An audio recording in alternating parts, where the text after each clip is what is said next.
Hi guys, my name is Crystal. Welcome to my YouTube channel Hidden in Plain Sight, which is about harassment and forms of harassment. So today we're going to look at surveillance harassment. Surveillance harassment. So surveillance harassment is when someone repeatedly monitors or observes you in an unwanted, controlling way, causing distress. This can involve tech-based tracking like GPS or physical stalking, and it is considered a repeated course of conduct that undermines your privacy and safety. If you're dealing with this, it's crucial to document every instance, set boundaries, seek support, and know your legal rights, since many jurisdictions have laws protecting against harassment. Okay. So we're going to go into the House of Commons Library. Stalking Protection Orders, the House of Commons Library. The Protection from Harassment Act 1997 provides examples of behaviours to do with stalking a person. The government intends to strengthen the use of stalking protection orders as part of its plan to halve violence against women and girls in a decade. Following concerns about the police response to stalking, the government has announced changes to stalking protection orders. What is stalking? In broad terms, stalking occurs when someone repeatedly behaves in a way that makes a person feel scared, distressed, or threatened. The Protection from Harassment Act 1997 provides examples of behaviours associated with stalking a person, including following them, contacting or attempting to contact them, monitoring their use of the internet or email, watching or spying on them. The Susie Lamplugh Trust, a stalking charity, describes stalking as a pattern of fixated and obsessive behaviour which is repeated, persistent, intrusive, and causes fear of violence or engenders alarm and distress. The 1997 Act contains two stalking offences. Stalking, defined as harassment, which involves behaviours associated with stalking, such as those in the list of what I've talked about. Stalking involving fear of violence or serious alarm or distress. The offences came into force on the 25th of November 2012. The maximum prison sentence for the more serious Section 4A offence was doubled to 10 years from April 2017. That's stalking involving fear of violence or serious alarm and distress. How common is stalking? The ONS, Official for National Statistics, Crime Survey for England and Wales, CSEW, reported that the police recorded 129,076 stalking offences in the year to March 2024. The CSEU 24 found that 3.2% of people aged 16 and over said they had experienced stalking, which is equivalent to 1.5 million people, significantly higher than the number of stalking offences recorded by the police. The prevalence of stalking is quite bad. While the number of stalking offences recorded by the police has risen, the proportion of people reporting stalking has stayed the same.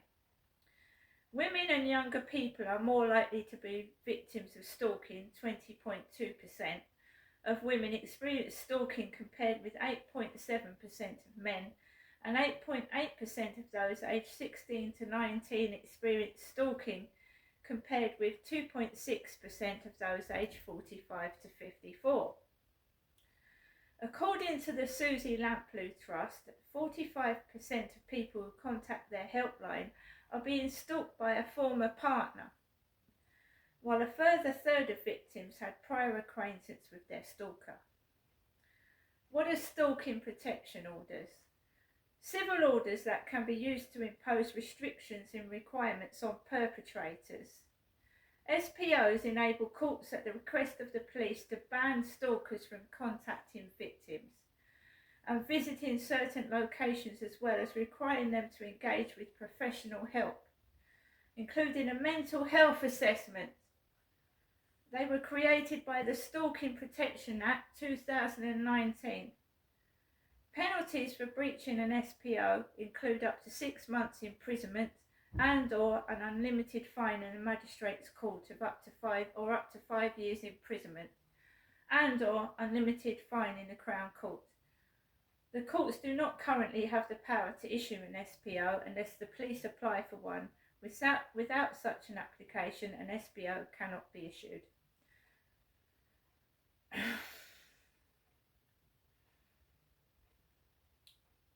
What are the Labour government's plans for stalking protection orders? In December 24, the government announced that SPOs would be made more widely available, with courts given the power to impose SPOs directly at conviction or acquittal. The government says allowing the courts to make SPOs in such circumstances will help stop offenders from contacting their victims from prison. This measure is included in the Crime and Policing Bill, which is currently in committee stage in the Commons. The government has also announced other measures to tackle stalking, including giving victims the right to know the identity of their online stalker, and a review of stalking legislation to assess whether changes are needed to support police to better identify stalking and arrest offenders. So guys, I came almost face to face with my stalker this afternoon, who I told to his face to leave me alone. I was walking on my way home. He was walking towards me. He walked opposite me. I turned my back on him and I walked off, and I never said a word. I have told this man to leave me alone. I'm not interested in him. And what happened to me was vile, and I believe other people were involved in it, in organised harassment and gang stalking, as we call it, trying to humiliate me in a public place.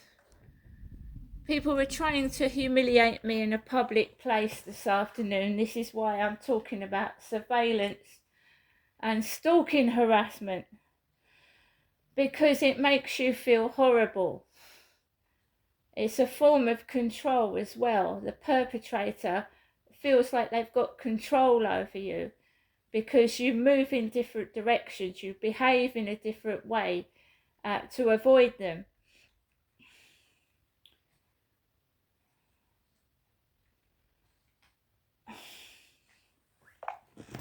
So, Charlie, can you talk a bit more about online stalking, what that involves, and online surveillance?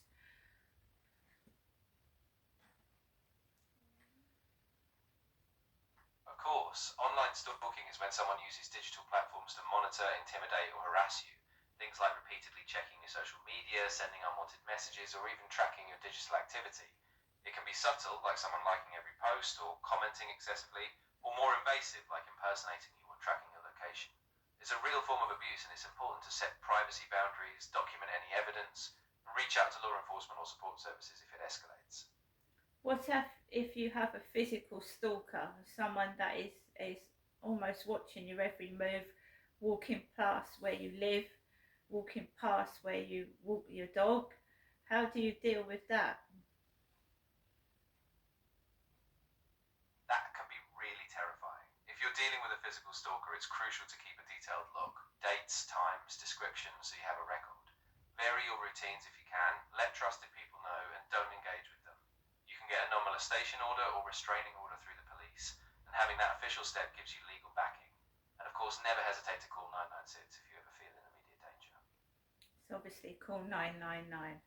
Also, can you go through the forms of surveillance, what these stalkers do and what they can do, and put on your phone and inside your home in the worst case scenario. Of course, in the worst case scenario, stalkers can escalate from just physical presence to digital intrusion.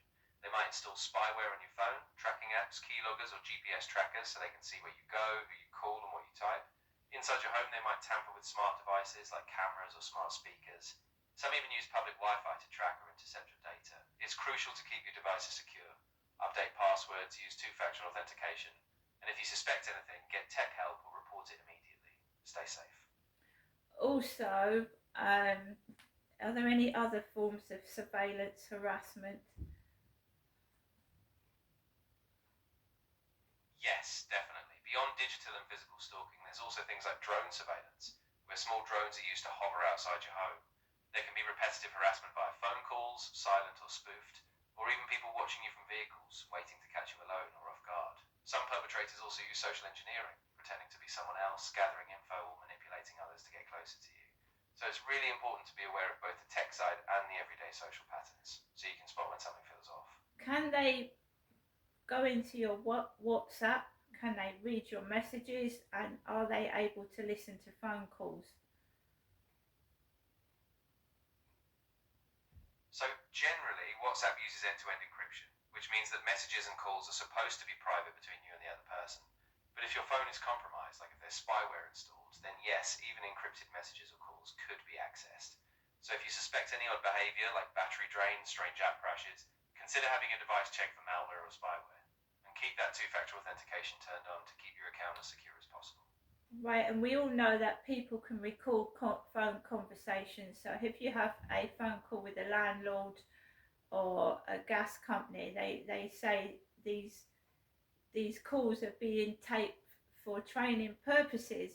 So what happens to their phone calls when they've recorded your voice and what you've said? What do they do with that?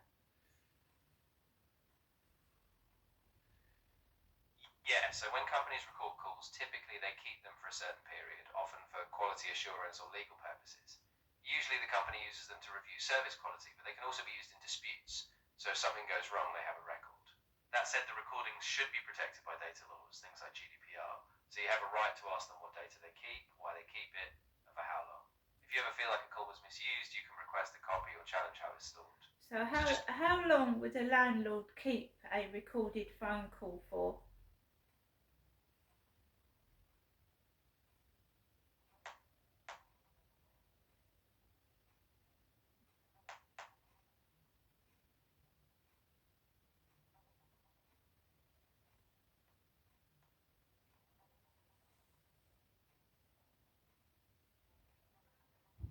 There is no fixed time that a landlord must keep recorded phone calls. Instead, under UK data protection rules, they should keep them only as long as necessary for a clear business or legal purpose.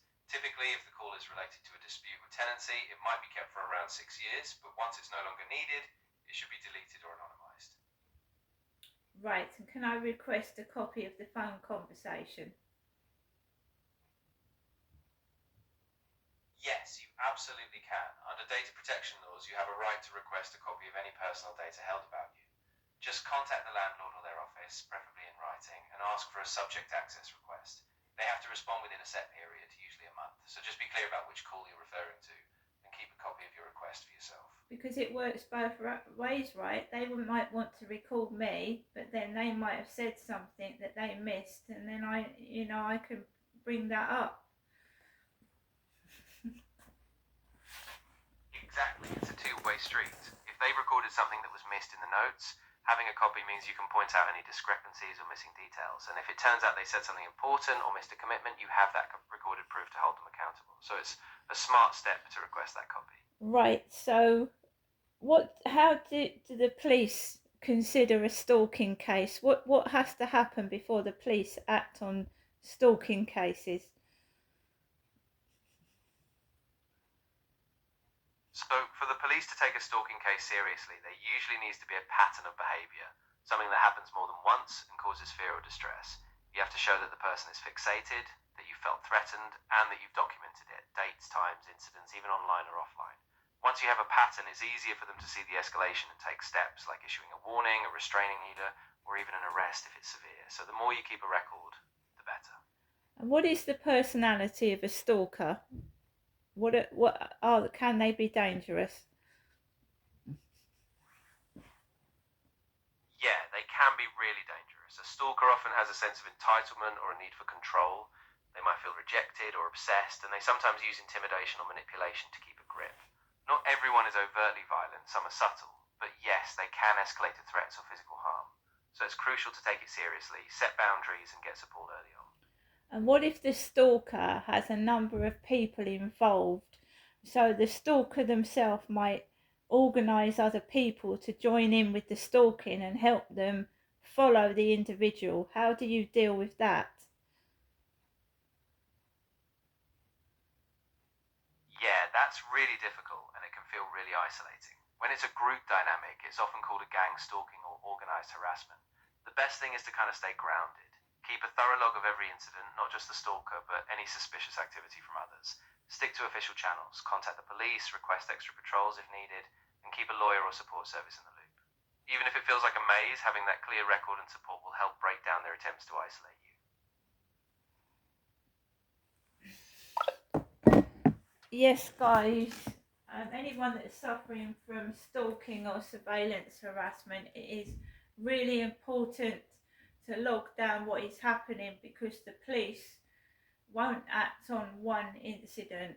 They need you to log down all the incidents so that you can prove that this person is fixated and obsessed and can't leave you alone. This is why I take my phone outside with me, and then I can catch them at it, what they're doing. There's been incidences where this guy has hidden himself behind a bush. I feel like he's got other people involved as well in it. So I've told him to leave me alone, and he keeps appearing. And then horrible incidents start happening after he's appeared, and I'm writing it down in a journal, and I'm logging it on my phone as well.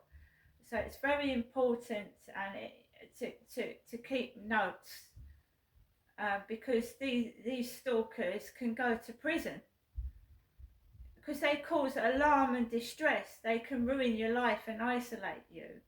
So I just wanted to explain surveillance harassment and stalking today in this vlog.